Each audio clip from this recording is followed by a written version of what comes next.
I've always struggled with inconsistency and always falling my way back into a rut.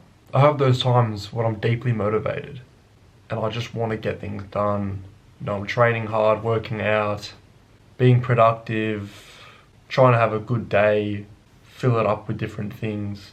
And then there'll just be a day where I'm not, where I'm just not as motivated. I don't have as much of a desire to get things done. And I'd rather watch YouTube or eat a bit more comfortably, sleep in a couple more hours. Those days. And then I'd let myself into that comfort, and then next thing to the next, and I've been doing this for a week and I can't stop. I'll be honest, bro, this has happened to me so many times. Okay, I'm probably the king of inconsistency at this point, but I do know a couple things about getting out of that.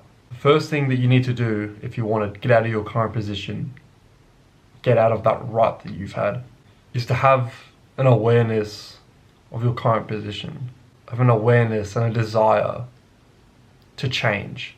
Because as you probably know, you can't help someone unless they're ready to help themselves. So you must have a bigger desire to change, to make progress, to get out of your position than you are satisfied.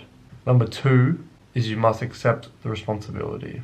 In this situation, most people, they revolt and they feel bad about themselves, a bit guilty for the position they're in, but they're scared. They're afraid to challenge that which they're comfortable of.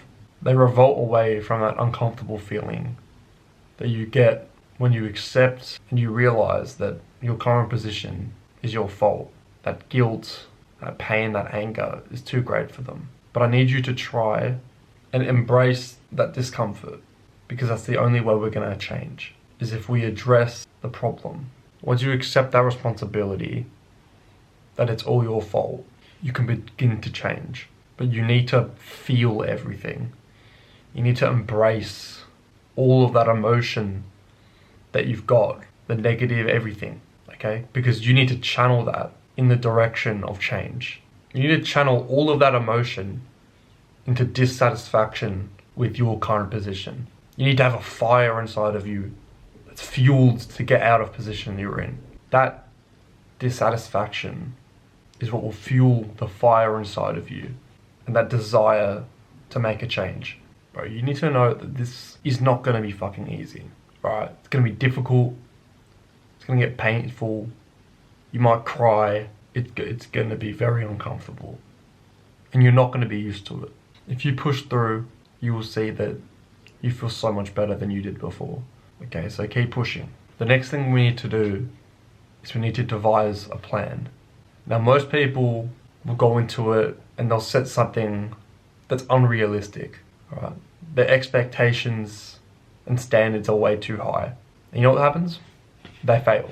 They fail, then they feel miserable, they feel like a failure, and then they just return to their old habits. We're not going to do that. We're going to set out realistic goals which are achievable for our level. But these goals are still going to be hard. They're still going to make us push ourselves, but it's still achievable if we put in the work. These goals, it's all about achieving and building confidence in yourself again. After a while of feeling shit about yourself, a bit shameful, it's time to build that back up. To set our goals, we're going to use the progressive overload method. For example, let's say that you are eating junk food every day of the week. How about next week, you drop that down to 5 times a week, and then week 3, 4, and then so on and so on.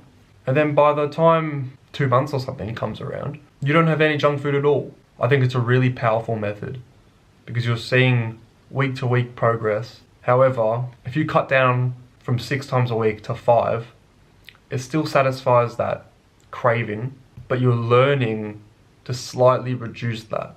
I think it's much less abrasive than eliminating everything just at once. And it's way more sustainable. I will link a self-development template that I've made in the description below.